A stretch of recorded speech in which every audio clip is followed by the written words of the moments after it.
Assalamualaikum warahmatullahi wabarakatuh. Halo sobat kisah kehidupan. Bagaimana kabar Anda hari ini? Mudah-mudahan fine dan selalu dalam lindungan Allah Subhanahu wa taala. Senang sekali kami bisa kembali hadir menjumpai Anda, dan untuk kesempatan kali ini kami akan berbagi satu kisah nyata horor yang berjudul Dendam Kesumat Mantan Kekasih. Makhluk itu begitu menyeramkan. Perawakannya tidak jauh berbeda dengan manusia. Telinganya lancip seperti kurcaci, kepalanya polos tanpa sehelai rambut pun. Seluruh tubuhnya hanya terbungkus celana yang mirip celana dalam. Matanya merah menyala, tajam menusuk ulu hati. Peristiwa magis ini berawal saat aku dan istriku masih ngontrak di sebuah rumah di kawasan Bendungan Hilir, Jakarta. Ketika peristiwa ini terjadi, istriku tengah hamil tua. Sebelumnya, aku menganggap kejadian gaib yang dialami istriku ini wajar-wajar saja dikarenakan kehamilannya. Tentu sudah sering aku mendengar dari kawan-kawan perihal istri-istri mereka yang juga sering melihat hal-hal gaib saat sedang mengandung. Namun apa yang dialami oleh kami saat itu melewati batas kewajaran yang bisa diterima. Suatu pagi yang cerah, mentari terlihat menyilaukan dari balik kamar jendela kontrakan kami. Seperti biasanya, setiap hari kalau bangun tidur, istriku langsung beranjak ke kamar mandi karena dia harus segera ke kantor yang lokasinya tak jauh dari rumah kontrakan kami. Sementara aku masih bermalas-malasan di tempat tidur menunggu giliran. Biasalah, perempuan memang selalu lama jika mandi. Entah berapa kali ia menggosok tubuhnya dengan sabun, pikirku. Tiba-tiba aku dikejutkan oleh teriakan histeris istriku dari kamar mandi yang membuatku setengah melompat turun dan berlari menuju kamar mandi tempat istriku berteriak-teriak. Tiba di situ, aku mendapati istriku yang pucat pasi seperti telah melihat sesuatu yang benar-benar membuatnya sangat ketakutan. Mulutnya melongo dengan mata terbelalak tak berkedip. Aku segera memeluk dan berusaha menenangkannya. Setelah beberapa saat lamanya, istriku tenang oleh segelas air putih. Dia menceritakan apa yang baru dialaminya. Ternyata dia melihat seekor ular besar di dekat bak mandi, di mana ular tersebut sangat aneh bentuknya. Ular besar itu hanya terlihat setengah badan, sedangkan buntutnya berupa asap yang sangat tebal. Kemudian ular besar itu semakin mendekati istriku, seakan kembali menyerangnya. Tentu saja istriku berteriak dengan histeris. Di antara teriakan histerisnya, dia mengucapkan Allahu Akbar berulang kali dalam hatinya. Maklum, istriku belum lama menjadi mu'alaf, hingga dia belum begitu hafal ayat-ayat atau doa-doa. Jangankan doa, saat rukuk pada saat sholat saja, dia sering bersenandung karena belum terbiasa. Allah Maha Penyayang umatnya. Tiba-tiba sebuah sinar putih tampak menghantam ular itu sebelum sempat melukai istriku. Entah dari mana datangnya, sinar putih itu tiba-tiba saja datang menyambar badan ular yang tengah menjulur mendekat istriku. Ular itu menghilang bersamaan dengan hilangnya sinar putih tersebut dari pandangannya. Semua kejadian itu berlangsung dalam sekejap, seperti sebuah film pendek di televisi. Dalam hatiku berucap terima kasih untuk sinar misterius yang telah menyelamatkan istri dan jabang bayiku. Walau setelah dia menceritakan kejadian itu, aku mendapatkan sarapan omelan yang cukup panjang dari istriku. Menurutnya, aku terlalu lambat bergerak dan hampir saja ular siluman itu merenggut nyawanya. "Mas gimana sih? Aku mau ada yang mencelakai, bukannya cepat-cepat," katanya menggerutu. Ya, gak apa-apalah, semua omelan itu aku terima dengan pasrah. Asalkan istri dan jabang bayi selamat. Lagi pula, bukan baru sekali ini dia memarahiku. Maklumlah, namanya juga lagi hamil, jadi emosinya gampang naik. Kisah misterius ini bukan hanya terjadi sekali saja, namun terjadi pula peristiwa yang lebih menghebohkan lagi dan lebih menegangkan. Peristiwa kedua ini terjadi pada malam berikutnya, dikala aku mengantarkan salah satu rekanku yang baru saja berkunjung ke rumah kami menuju ujung jalan. Istriku kembali diganggu makhluk halus. Makhluk itu begitu menyeramkan. Perawakannya tidak jauh berbeda dengan manusia umumnya. Telinganya lancip seperti kurcaci. Kepalanya polos tanpa satu helai rambut pun. Begitu juga di seluruh tubuhnya yang hanya terbungkus sehelai celana yang mirip celana dalam. Matanya merah menyala dengan sorotnya yang tajam menusuk ulu hati. Melihat pemandangan seperti itu, spontan saja istriku cemas. Kaki dan tangannya seperti tak bertulang.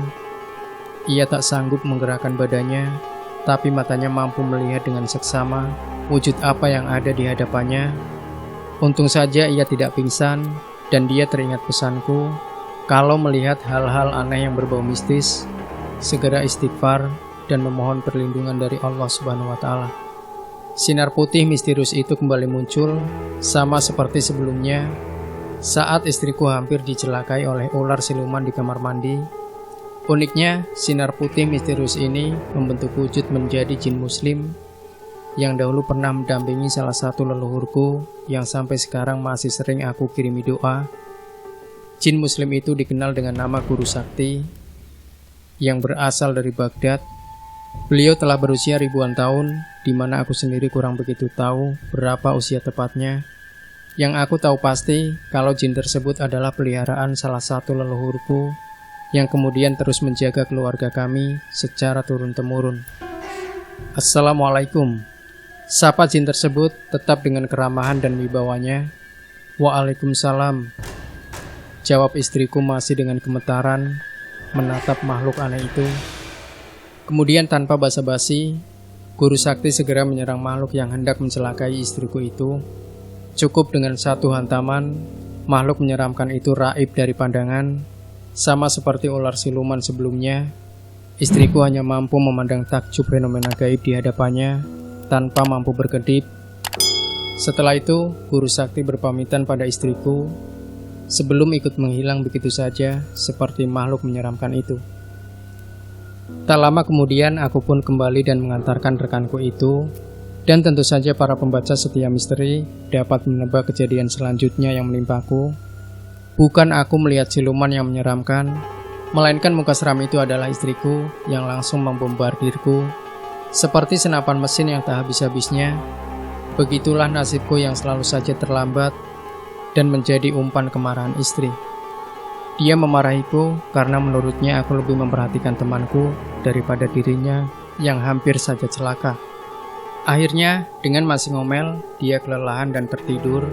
Waktu menunjukkan pukul 00.30 waktu Indonesia Barat.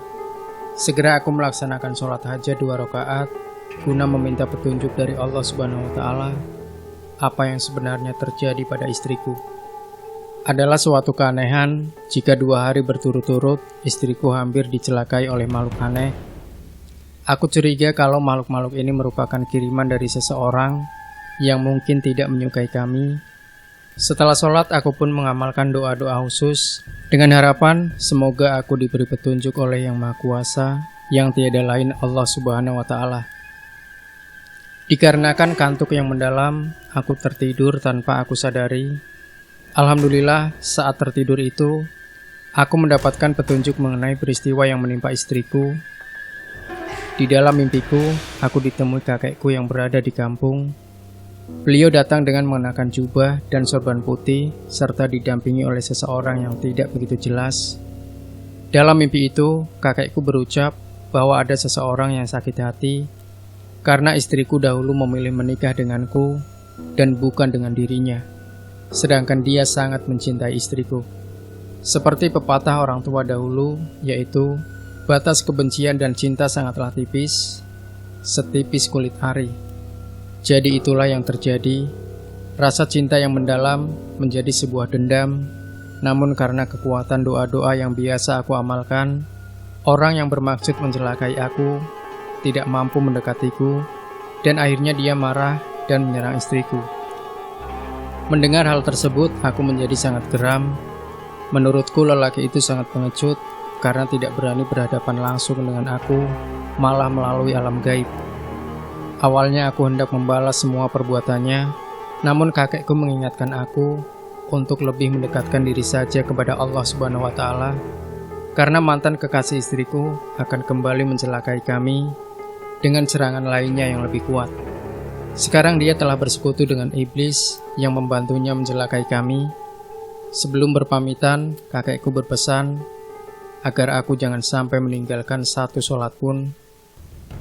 Aku terbangun oleh suara adzan yang semakin jelas di telingaku, dan aku mencium aroma wewangian yang akrab sekali di penciumanku. Ini adalah wewangian yang biasa dipakai oleh kakekku saat hendak menjalankan sholat Jumat. Allahu Akbar. Aku segera menunaikan sholat subuh. Usai menunaikan sholat, aku mengambil sebilah keris pusaka peninggalan leluhurku. Aku bermaksud ingin menusuk siapa saja yang hendak kembali mencelakai istriku. Tekadku bulat, aku harus menyelamatkan istri dan jabang bayiku.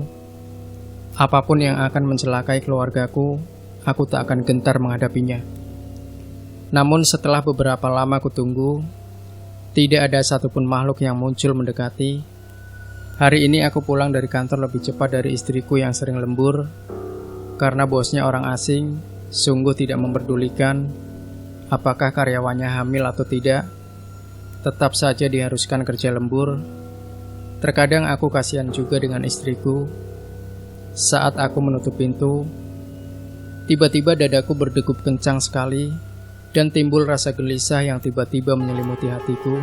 Dadaku panas seperti terbakar api. Pakaian yang aku kenakan basah oleh keringat yang mengucur dengan derasnya. Aku segera mengucapkan asma Allah, dan alhamdulillah kondisi tubuhku kembali normal. Aku membaca doa untuk membuka tabir alam gaib, dan benar seperti dugaanku, karena di hadapanku ada ratusan makhluk-makhluk yang sangat menyeramkan dan siap menyerangku. Tanpa berpikir panjang, aku segera merapal ilmu Sigentar Alam, sebuah ilmu yang sangat legendaris. Ilmu dari bumi Sriwijaya ini diturunkan oleh pamanku beberapa tahun lalu. Gagahku diturunkan Amir Hamzah, kuatku diturunkan Baginda Ali, bergetar sekalian musuhku, bergemuruh bumi dan langitku bila ku kehendaki. Dengan seizinmu ya Allah ya Robbi ya Tuhanku, hak kata Allah. Dengan penuh kepasrahan dan keyakinan, aku berserah diri kepada Allah Subhanahu wa Ta'ala. Aku menghentakkan kakiku ke bumi sebanyak 3 kali ke tanah, dan tiba-tiba dari tubuhku keluar cahaya putih yang sangat menyilaukan, menghantam satu persatu makhluk menyeramkan itu yang hendak menyerangku. Dikarenakan terlalu silau, aku tak dapat melihat kejadian di sekelilingku. Hanya suara rintihan dan teriakan kesakitan serta dentuman keras.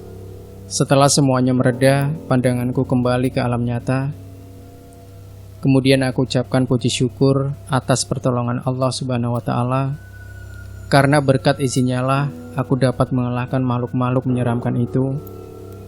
Usai semua kejadian itu, aku terduduk di kasur sambil menghisap sebatang rokok untuk melepaskan semua rasa lelahku. Baru beberapa hisap saja aku menikmati asap rokok. Tiba-tiba datang suara yang besar menggema, namun terdengar ramah. Suara misterius itu mengatakan bahwa insya Allah peristiwa yang baru saja terjadi merupakan klimaks dari teror yang selama beberapa hari ini menghantui kami. Berkat izin Allah Subhanahu wa Ta'ala, orang yang pernah mencelakai kami terkena imbas ilmu Sigentar Alam yang aku gunakan.